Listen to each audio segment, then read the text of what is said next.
On the news, accidental airstrike by Nigerian military jet targeting bandits wipes out family of 6 in Katsina State.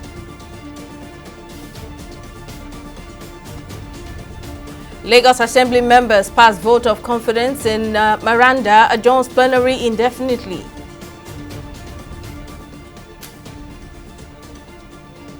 And federal government calls for dignified repatriation of United States set to deport 201 Nigerians.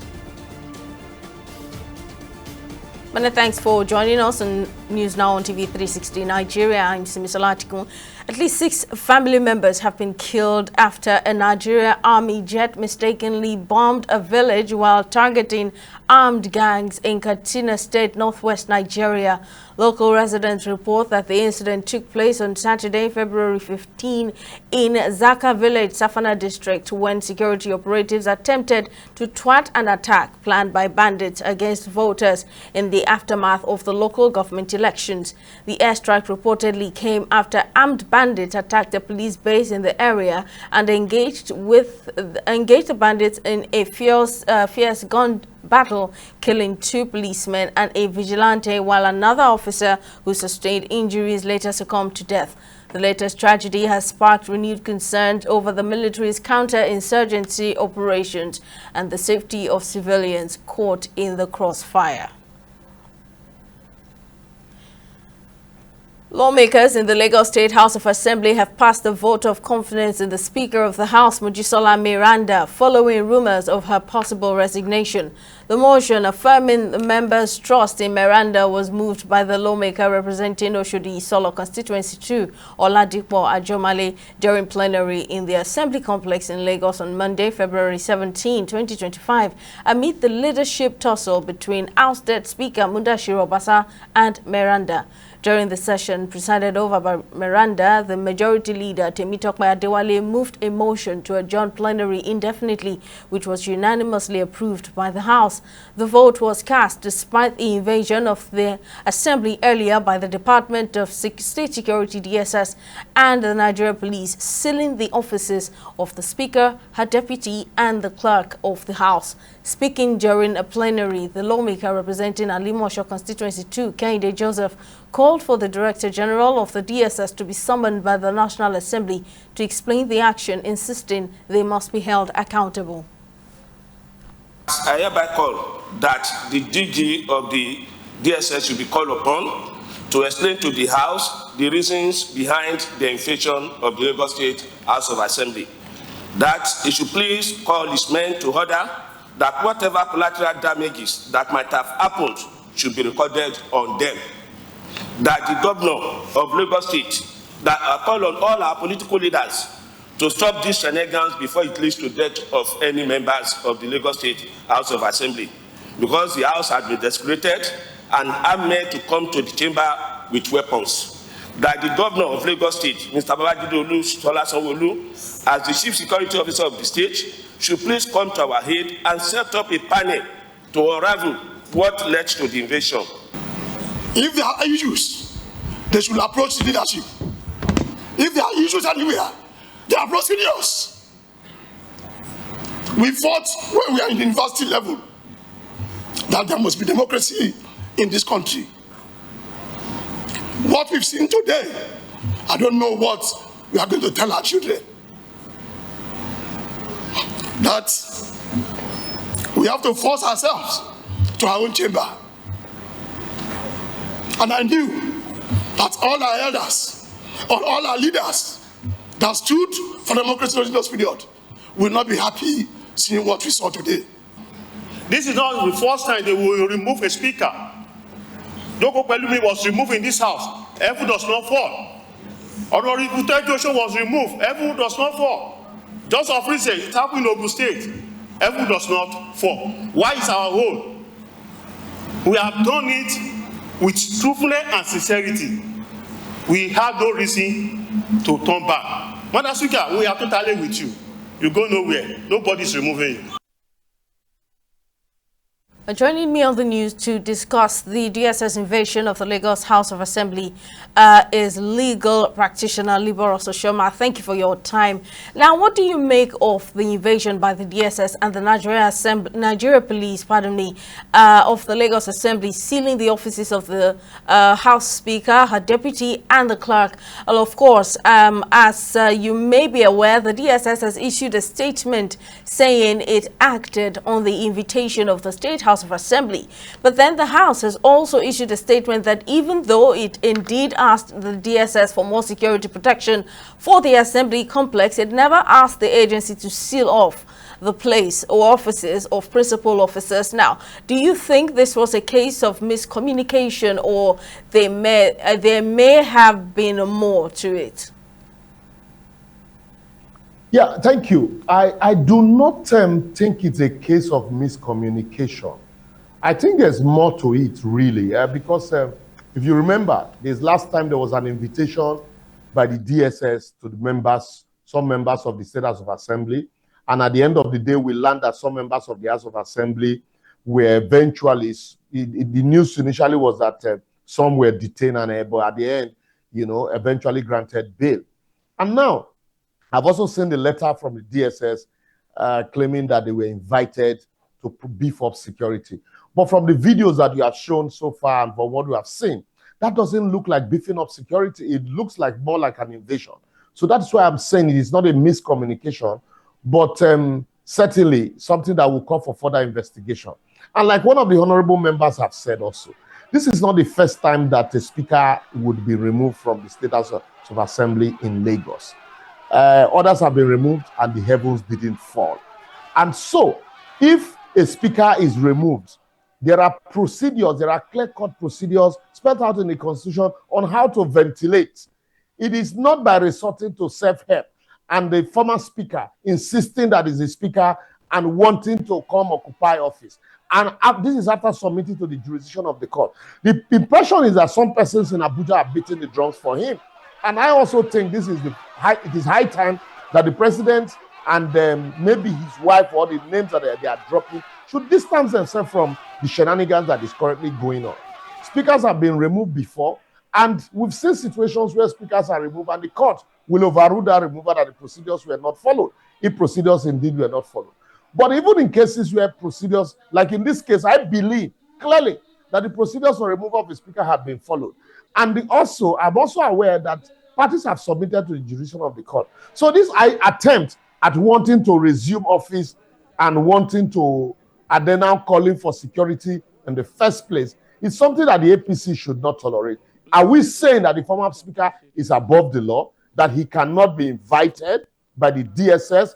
Once there is an allegation, or once there is a fear, palpable fear, reasonable fear, that there will be breakdown of law and order, it is not even enough for the DSS to come and seal off offices. The first thing would have been for the DSS to invite the speaker, because if it's a petition against somebody like Liboros Oshoma or just any other person, the next thing the DSS will invite you for statement, or the police will invite you for statement. But in this case, nothing has shown that the former speaker has been invited for his own side of the story, and then it's almost as if some members of the security forces are doing the bidding of some person. So it's almost as if they are divided here. So all of this defense for me is an afterthought. And I also think that apart from Mr. President distancing himself from these shenanigans and calling all their members to order, because he's not only the leader of the party at the center, he's also the leader of the party at the state. And this is a state where he also was once a governor. There's also need for the National Security Advisor to truly and indeed investigate the matter. And then lastly, there's need for the party as an entity to look into the matter, and if culpable, suspend those people that are culpable, because one person cannot just be running riots around everybody, and then after submitting to the jurisdiction of the court, then you now still go, you're attempting to invade, a House of Assembly. Otherwise, if the party tolerate this, then it will be easy to say that it's the party that tolerates thuggery. Well, I was going to ask you what the next move by the members of the Lagos State House of Assembly should be following this invasion, although they have called the National Assembly to summon the DSS DG for questioning. Yeah, the calling on the National Assembly to summon the DSS DG, it's not just enough, because here we're talking about the DSS didn't come from Abuja. There's an office here in Lagos, so they probably came from here. And so they have jurisdiction to summon the DG DSS in Lagos for questioning. And then because the letter that was written, you know, certainly were emanated from the office in Lagos. And then also, apart from that, we're talking about the jurisdiction of the House of Assembly in Lagos. So it is not enough to just say, oh, we pass the buck to the National Assembly. They also, within the ranks of the party, there's an allegation that a former speaker is attempting to disrupt sitting and is attempting to evade the House by forcefully coming back to sit on the seat that he has been ousted for. Why is nobody talking about that?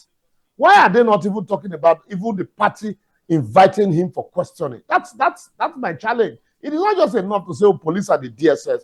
The person at the core of this complaint should also be called for questioning.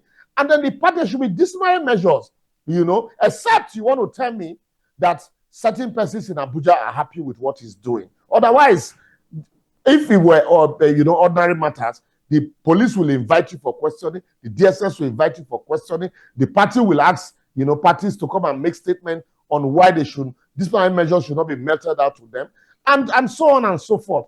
But this time around, passing the buck and calling on people to investigate, you know, shows that certainly there are some people who are beating drums somewhere, and until we get to the root of the matter, this might just be the beginning, you know, of more shenanigans at the State House of Assembly.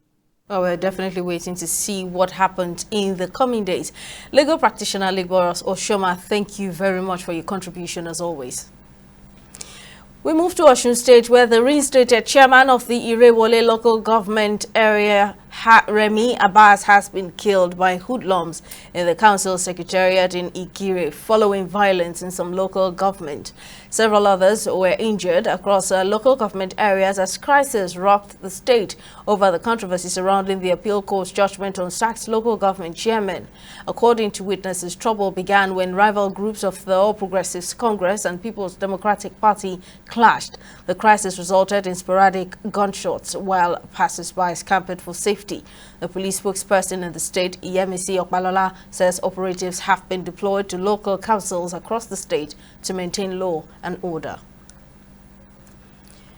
And in other stories, the chairman, chief executive officer of the Nigerians in Diaspora Commission, NIDCOM, Abike Dabirerewa, has announced the Nigerian government agreement with the Ethiopian government on prisoner transfer exchange.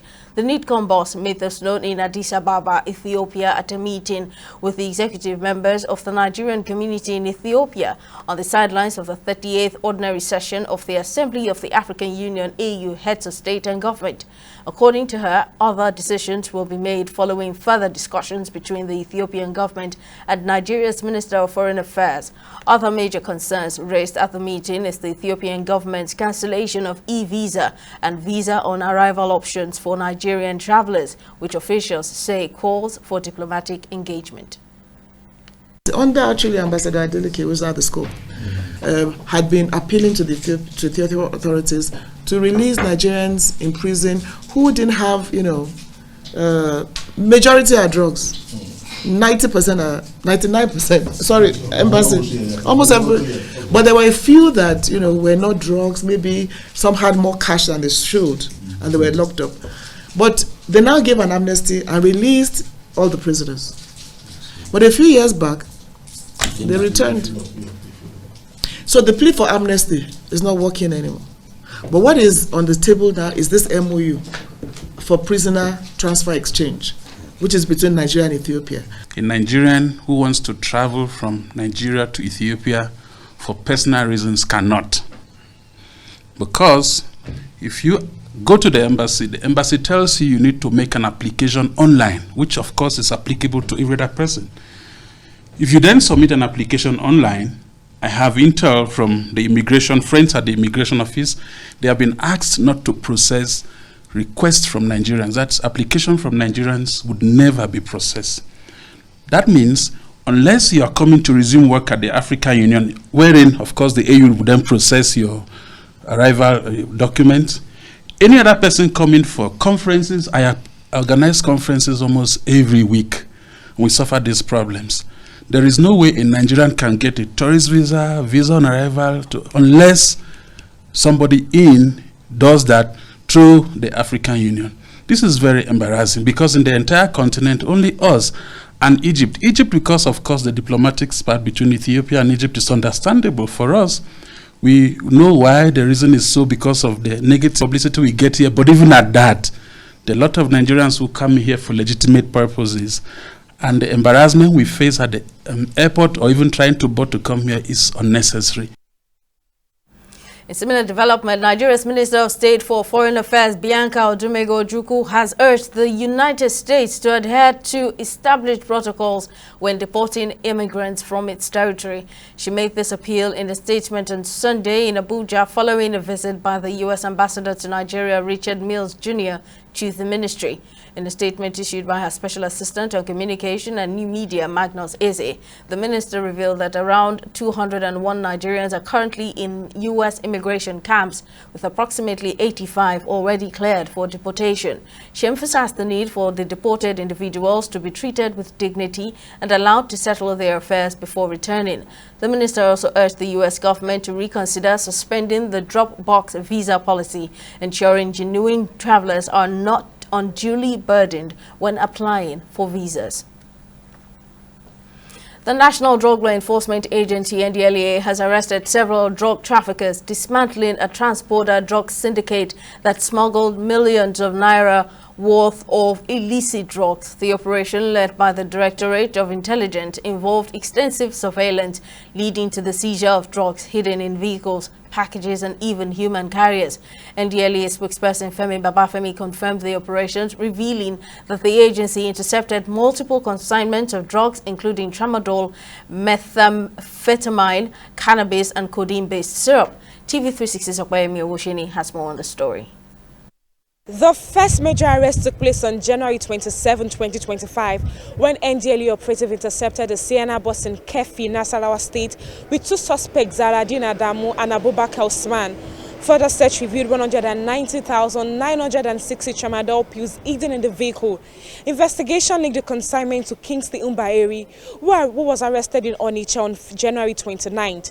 On February 4th, a commercial bus was intercepted at the Abaji checkpoint in Abuja. Chimeze Henry was arrested after 404.47 kilograms of metamorphine, 506.49 grams of loud, and 262.32 grams of diethyl was found concealed in motor part. In another operation in Cross River State, 170,000 tramadol pills were found in a truck driven by 31-year-old Paul Chukudi. In Borno State, two suspects, Alilu Isa and Gambo Maru, were arrested with 72 kilograms of skunk. Operatives in Lagos State also arrested one Samiyat Olabisi Yusuf on February 15th with 169.5 liters of nitrous oxide and 111 grams of loud. Another raid in Ekiti State led to the arrest of 3 suspects and the recovery of 83 kilograms of skunk. 85,400 bottles of codeine syrup were seized during another operation. While commending the efforts of the operatives in the Directorate of Intelligence, Apapa, Cross River, Borno, Ekiti, Taraba, and Lagos Command, the Chairman and Chief Executive Officer of NDLEA, retired Brigadier General Buba Marwa, urged the agency to continue its proactive approach to tackling drug trafficking while intensifying efforts in drug demand reduction and awareness campaigns across the nation. Okpeyemi Owosheni, TV360 News, Lagos.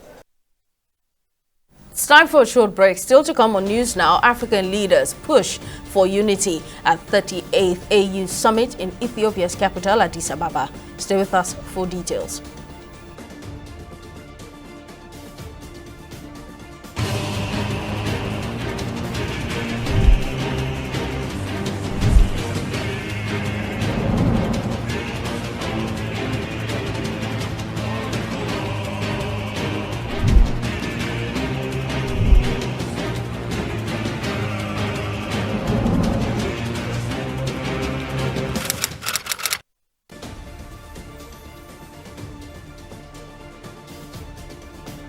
Welcome back. Here's a recap of some of our top stories. At least 6 family members have been killed after a Nigerian army jet mistakenly bombed a village on Saturday while targeting armed gangs in Zaka village, Safana district, Katsina State, northwest Nigeria, in an attempt to thwart an attack planned by bandits against voters in the aftermath of the local government elections.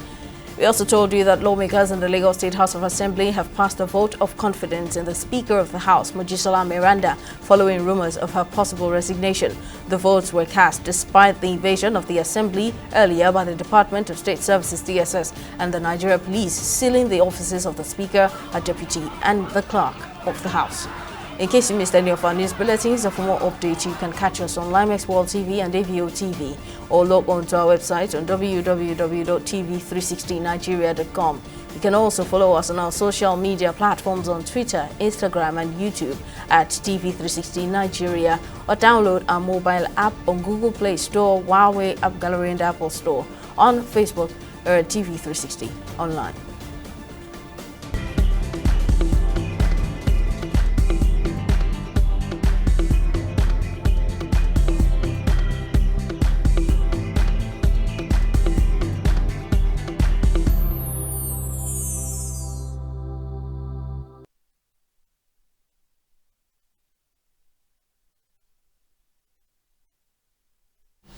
A switch now to business news, and Joy Chejim is on standby with the latest. Over to you, Joy. Thank you, Simi, and welcome to Business News.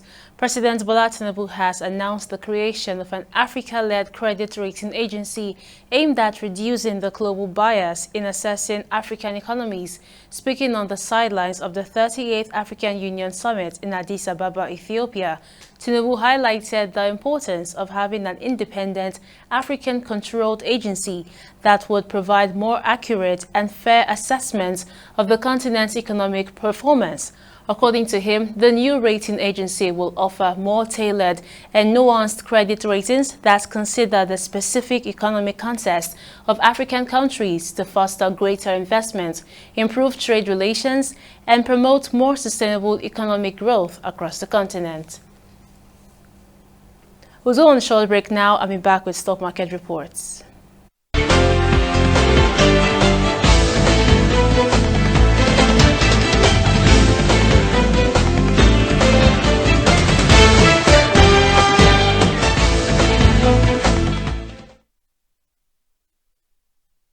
Welcome back.